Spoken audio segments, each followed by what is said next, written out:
So, step number one in understanding how to use nutrition is using nutrition skillfully for its nutritional effects. Okay, great. That's kind of, the level of that's kind of like master's degree or registered dietitian kind of work, I suppose. Step number two would be using nutrients for their pharmacologic effect. Using vitamin D against respiratory infections. That's kind of a nutritional effect, but at that point we're starting to use a nutrient as if it were a drug, so to speak. Or using, as I reviewed recently, using nutrients against, autoimmune type inflammation, like really high dose, mega doses of vitamin D for that purpose. Like that's using a nutrient beyond its nutritional effect for its pharmacologic effect. Going back to vitamin C, if you were to use vitamin C to promote renal excretion of histamine, well, at that point, you're using probably 2 grams twice a day for 6 grams per day, but you're not really using the nutrient for its nutritional effect necessarily. You're starting to use it as an antihistamine drug, which is definitely legit. So, again, using nutrients as nutrients is kind of step one. Using nutrients as drugs is kind of step two. But then beyond that is, what I'm trying to introduce right now as step number three. And that's a kind of a cumbersome but interesting phrase called biological response modification. And again, I learned that's a phrase that gets thrown around a little bit, not too much. But again, that's a phrase that I learned, back in the 1990s from Jeff Bland. And I don't remember what his example was when he mentioned it. He just mentioned it one time in one of his lectures. But that phrase has kind of stayed with me. Biological response modification has a few different definitions. I'm a sinner, probably gonna sin again. Lord, forgive me, things I don't understand. Sometimes I need to be alone. I can feel your energy. 2 planets away. Got my drink, got my music, I would share it, but today I'm...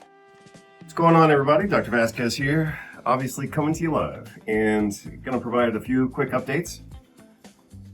Let's see. I guess I could talk about the update to my experience with kind of like having this dysbiosis bronchitis problem that I had when we were in Argentina, which apparently peaked when we got to Uruguay. So from Buenos Aires to go into Montevideo, Uruguay, one of the best routes is to take a ferry. And so we did that, I believe it was a Monday. So that would have been March 23rd, because my birthday was March 22nd when I bought this piece of art that you can't see behind me. So anyway, as I mentioned in one of the previous conversations, I got pretty sick that day, and then the following day was horrible. And I basically felt like I got beat up. Like jujitsu, like a mix between jujitsu and taekwondo. It was horrible. And a skateboarding accident on top of that. So if you mix those three things together, that's pretty much how I felt. And so my solution to that problem around that time was taking some antibiotics, which of course I try to avoid, just like everybody should try to avoid them. But when they're necessary, they're necessary. So I'm giving you the quick update on what happened after I took those antibiotics. So I explained how I took a really low dose and kind of ramped up.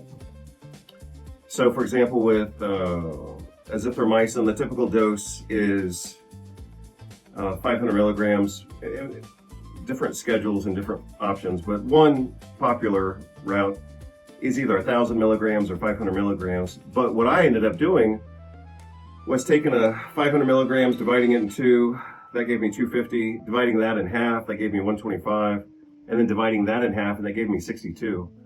And I had to take 62 every other day, and then I ramped up to then I took 125, and then I think I did that for a few days, and then I could tolerate 500. But that was to avoid kind of the Herxheimer reaction. Anyway, long story short, after that, remarkably horrible experience. I'm not exaggerating when I say it was horrible. Like, I had days where I felt like all of a sudden I was like 80 years old or something. So that was a legitimately miserable experience, and I feel like it definitely aged me. You know, like that was tough. That was a tough couple of weeks. But anyway, like I said, I treated myself with the antibiotics, kind of starting low and ramping up to avoid the Herxheimer reaction, and it worked beautifully. My exercise tolerance now, compared to what it was before we took that trip, is at least double. And now my wife and I are doing these group exercise classes a couple times a week, and even on my days off, I'm still burning, twice the calories that I was on a good day before that. So anyway, that's just a quick update. It was an experiment that worked out to my favor really well, and I think I played it out well. Not simply from the antibiotics, but also from kind of some new nutritional supplements that I actually started making in-house. I started making this new concoction I started making in my kitchen. So I think that gets some of the credit as well. But anyway, I'm feeling pretty great. As a complete tangent and aside, I noticed that the video that I posted on watches actually got at least twice, if not 4 times the traffic as most of my other videos. So I was kind of surprised by that. I think around that time I had talked about, that was in like February or March, because I had 2 watches that I really liked a lot, and I had decided to give those watches away to my brothers-in-law. And so I was kind of just talking about that conversation, and also just talking about watches in general. So I think so the watch that I had purchased in January was this one, which from a practical standpoint is a fantastic watch. I don't know if anybody would really collect this watch necessarily, but from if you just want a watch to have a damn good watch for a good price, this, obviously I'm talking about men's watches, then obviously this is a fantastic watch to have. And so what makes this watch fantastic is that it's automatic. It has the day and the date. It obviously has a functioning bezel, and that's a ceramic bezel, not a metal bezel. Ceramic is generally considered a little better, unless you're a really hardcore, reckless scuba diver. Then you might want a metal bezel because it is less likely to break. If it gets hit, it'll just bend, but it won't shatter. This has a sapphire crystal. So sapphire crystal, good illumination. This thing will stay illuminated like 10 hours, no problem. With a ceramic bezel, that's a hell of a good watch for $120. So yeah, I was talking about this watch. I talked about 2 others that I gave away. One of them was a Grupo Gamma that I really loved, but I just wasn't wearing it.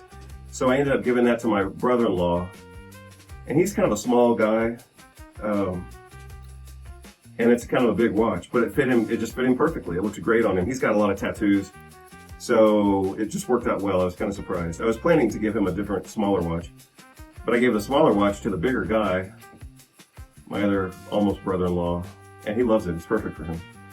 So anyway, since everybody loved that video on watches, I thought I'd talk about watches since I'm kind of catching up on a few topics. My personal 2 favorite watches that I have that I will probably never give away until I'm about dead. One of them is this one, which I absolutely love. You can see it's Grupo Gamma, really massive sapphire crystal, has a see-through back, and 200 meters of water resistance. The thing I love about this watch, other than the color and the style, is the fact that it does not have a seconds hand. You'll notice it only has minutes and hours. So I love that. I absolutely love that it doesn't have a second hand, because most people can't do anything within a second anyway. I mean, if you're going to measure seconds, then get a digital watch and measure whatever the hell you want. But I mean, for a classic dress formal watch, what are you going to do from second to second? You're not going to do anything. So I love the fact that watch doesn't have a seconds hand. This other watch, which is also a Grupo Gamma, which I also purchased while we lived in Europe, doesn't have a big second hand, but it has what's called a small second hand, and I also love it. So this is my work at home watch. Totally love it. I love Grupo Gamma in general. They're a little expensive, but you can see they're basically homages or copies, if you want to call it a copy. Oops. It's kind of a copy of a Panerai. And I think Panerais are okay, but I don't really love them. But the thing that I really don't love about Panerais is they're totally overpriced for what they give you. So here's another. This one's also kind of a copy of the cushion of a Panerai. But the problem with Panerai is they're $15,000. I'm not going to pay $15,000 for a stupid ass watch. I mean, if I had to spend, I'm just making this up obviously, but if I had to spend $15,000 fast, I mean, obviously that would never happen. But I sure as hell wouldn't spend it on a stupid watch. I would buy my other brother-in-law. I'd probably buy him a Toyota Jeep or something like that, but I wouldn't spend it on a watch. Anyway, I guess watches are kind of like wine in this sense. I'm going to mix a few different topics for a second, but I never thought of it this way, but it is true. I used to work with Gil Manso. He was a medical doctor in Houston. A couple of us used to work in his office, so he was definitely the boss. But sometimes we would go out for dinner after working all day, and he taught me a few things about wine. And one of the things that he said about wine, which obviously has stayed with me, he said any ass can buy a good bottle of wine for $200. He said, but it takes real skill to buy a good bottle of wine for $20 or $40, you know? And I think the same thing is true of watches, you know? I mean, any idiot can go into a big name store and spend $5,000 on a watch. And I guarantee you, most of the time, they're not going to get the same functionality that this watch provides. So again, this is 200 meters of water resistance. It's automatic, has the day and date, a sapphire crystal, and a ceramic bezel. And this was like $120. So, you know, just like Gil Manso said, any ass can buy a good bottle of wine for $200, but it takes skill to buy a good bottle of wine for $30. The same thing is true of watches. I mean, anybody, I suppose, if they wanted to, spend, you know, $5,000 or more bucks on a watch and end up with a decent watch. But most of those watches wouldn't have 200 meters of water resistance with a ceramic bezel and a sapphire crystal. So, you know, having a good watch isn't about how much money you can spend like an idiot. It's like, how can you make a really good choice and end up with something that you totally love? Like, I still love this watch. How can you end up with something that you totally love for a decent price? I mean, that takes skill. So I'll show you this one more time. The only thing I don't like about this, the two things I don't like about this watch is that it's hand wound. So that means every day I have to physically wind it. I don't like that. I do like that I get to see some of sorry, let me clean it up a little bit. I do like that you get to see the back side of it, so to speak, the crystals. It's nice, but it's not like I'm sitting there looking at it all the time. The other thing I don't like about this watch is it's only 100 meters of water resistance. So yeah, you know, I could swim or shower or do whatever with it, but it's not that much water resistance, but otherwise I love it. So those are just two tangents that I thought I'd mention, and now I'm going to talk about topic number 3, which is kind of the main topic for today, and that is I am starting to work and make really great progress on the next book, the next publication, which is going to be kind of a small book. It's going to cover some of the same topics that I've already talked about before, but obviously more detail. So I'll give you an example. This diagram, which I actually made this diagram 22 years ago. That was the first time I made this diagram. Obviously I've made a few more updates to it, and I made it a color version for this book. But this is a really important diagram for understanding chronic pain. But again, using this diagram as an example for the new work that I'm doing, basically what I've done in this diagram is double the size of it. So if you don't understand this diagram and the importance of this diagram, then you're already a couple of decades behind the times, I would say, if I may say so. Like I said, I think I drew this for the first time in 2004 when I wrote my orthopedics book. It's kind of a notebook more than anything, I suppose. But I have, matured and cultivated this diagram now for 22 years. But the new version of this diagram is, like, this diagram is good. This diagram is clinically useful. But wait till you see the next version. So I've been working on that for the last couple of days. Actually, I updated it last year, and then I just updated it again today. And I was looking at that thing, and I was like, wow, that is a paradigm shift. In one diagram. In one diagram, it's a paradigm shift. So, anyway, you have to get ready for that. The other thing, so let's see, I want to show you one other diagram. So this is obviously inflammation mastery, the big one. From 2016. I did publish a smaller version in 2014, but this is the big one, as you can tell, the 4th edition. Another diagram that I actually think is quite good is this one. I'm not going to show it to you in too much detail, but that's another diagram that I'm going to have to update based on the new data that we have. I suspect that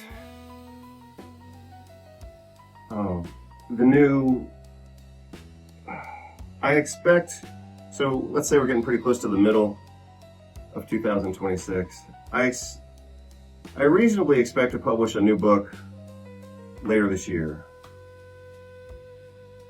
that's going to fall within the conversation on chronic pain.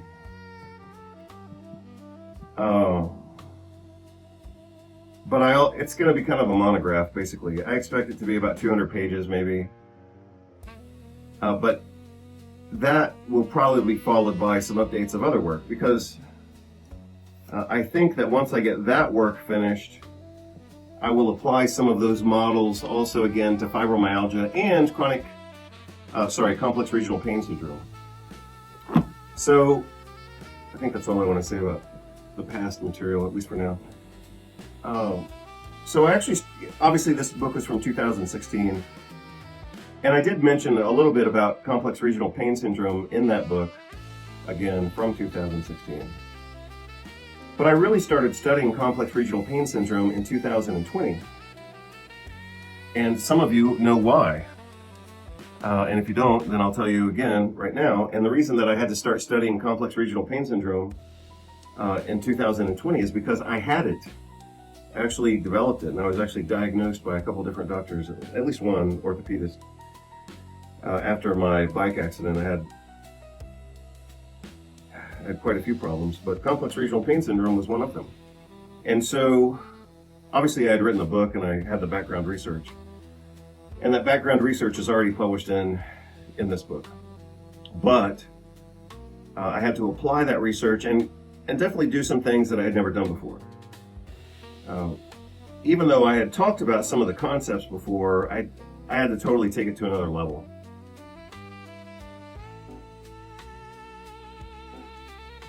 So you're going to see that other level discussed in the new books. So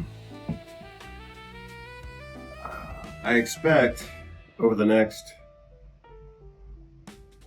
let's say, year into 2027, I'll publish a very short, like 150, 200 pages, clinical monograph specific to one disease.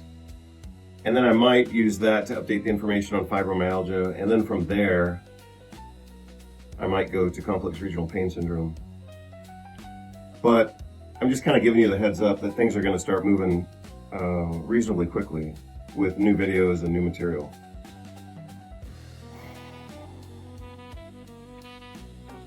I might also, the other thing I'm thinking about, I want to say two more things. The The other thing that might happen, I've discussed previously the difference between my two newsletters or my two blogs. The first newsletter or blog that I came out with a couple years ago was called Healthy Thinking. And on that page, I talk about whatever, architecture, health, medicine, nutrition, vitamins, pharmacology, but also music and architecture and politics and whatever. But I had used that to basically, I mean, that was the first page I had. So that, on that page, I covered everything. And then on Inflammation Mastery, that particular newsletter, I only talked about clinical things. But they were still somewhat related, the two newsletters. One had everything, and the second one was just filtered for clinical topics, with a few random comments here and there, like talking about watches, for example. In the future, because I don't want to have to, with the new stuff that I'm working on, I don't want to have to create like a new website and a new newsletter just for this, and then it would just be too much for me. Like new websites, I already have too many websites, and I already have too many newsletters. Well, I'm sorry, I don't have too many newsletters. I have 2 newsletters, but I don't want to have a third one and then keep it separate and then mix them and do all this stuff. So I'm just going to keep it the way that it is. But what is going to change is that I think the Inflammation Mastery newsletter is going to become my major site. And I think the other one will probably get less attention. That's because I want to post and share the new information that I'm working on, but I want to keep it more clinical and separate from the other site. That's just the choice I'm looking at making. Again, because otherwise I'll be tempted to have like a new blog for each topic, and then I'm just going to be quadrupling the effort, and I don't want to do that. So, so maybe the last thing I'll mention. I've been writing a lot of new material and looking at a lot of new research, and I'm very happy with it. There are actually 2 more things I want to mention. And what I generally notice is that to write one new page of information, not including the searching and not including the reading of the research that I would then have to incorporate into that page, even though of course I have to look at the same document and pull out some of the key details. But basically what I'm saying is that writing one page takes an entire day, and that's without the background work, let alone a diagram. So, I mean, if you think of, I'm using the same style, but if you think of, the density of one of my pages, using a small font and everything pretty tight, typically each page takes me at least a day of work, and that's assuming that I spent other time doing the background work. So call it 2 days per page, easy. And like I said, a diagram can take, a diagram like this is very important, but that takes a lot of work. And that's also why I'm going to focus on some new ways of delivering this material in a way that is actually more private. Even though I'll put it on the website, but it's going to be in a video format. And that's because I don't want to put it in a text format where it can be stolen or read by artificial intelligence. So, the debate that some of us are having, some of us who actually produce original work, is that we don't want our work stolen by artificial intelligence algorithms. So that's forcing some of us to have to think about ways to simultaneously provide our information, but also protect it. Because if it just gets published on a website, then it can be, searched by these artificial intelligence data centers, and then our work gets sucked into these algorithms and protocols, and we're not even the owners of our work anymore. So, theoretically, I could come up with some brilliant explanation for disease, and I could put it out there in a digital format, and then artificial intelligence would incorporate it into whatever, and then I'm not even the owner of my own work anymore. So I'm not going to play that game. So that's also why I plan to make some changes to the newsletter and the way that the information is delivered. It might be in a video format, it might be read aloud, either by me or by voiceover system or program or something like that, or kind of an audiobook format. But it won't be a digital text format that can be robbed by these artificial intelligence monsters that are eating everything up. The other thing that I want to communicate, and this will be the last thing I suppose, it just occurred to me yesterday when I was looking at this research. In the world of clinical nutrition, and this, what I'm saying right now goes back at least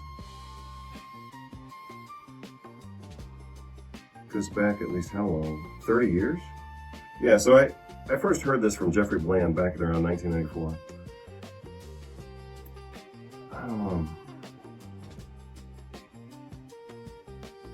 He used a certain phrase that I'm going to use right now, and I'm going to explain how I'm using it, because it's kind of a weird, it's kind of a cumbersome phrase, but I guess maybe because I learned it, perhaps because I learned it at a young age, maybe it just stayed with me all these years. So let me explain to you what I'm talking about here. In the world of clinical nutrition, we often think of, or we can think of, like 3 levels of effects from clinical nutrition. You can think of basic nutritional effects, like you use a nutrient for its nutritional benefit, like vitamin A to heal epithelial tissues, or vitamin D to improve calcium absorption or something like that. So that's using a nutrient for its known nutritional effects.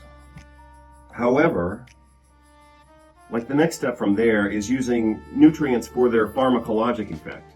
So for example, you could use vitamin C as a nutrient for its nutritional effects to strengthen collagen formation or normalize collagen production or something like that. I think most of us in the nutrition world would consider, using vitamin C to strengthen collagen, that's using a nutrient for its known nutritional effects. However, if you were to use, like high dose intravenous vitamin C to block glucose uptake into cancer cells, that's not using a nutrient for a nutritional effect, that's using a nutrient for its pharmacologic effect. So that's kind of the next stage, that's step 2. So, step number 1 in understanding how to use nutrition is using nutrition skillfully for its nutritional effects. Okay, great. That's kind of, the level of that's kind of like master's degree or registered dietitian kind of work, I suppose.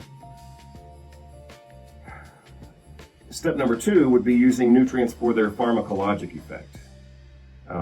Using vitamin D against respiratory infections. That's kind of a nutritional effect, but at that point we're starting to use a nutrient as if it were a drug, so to speak. Or using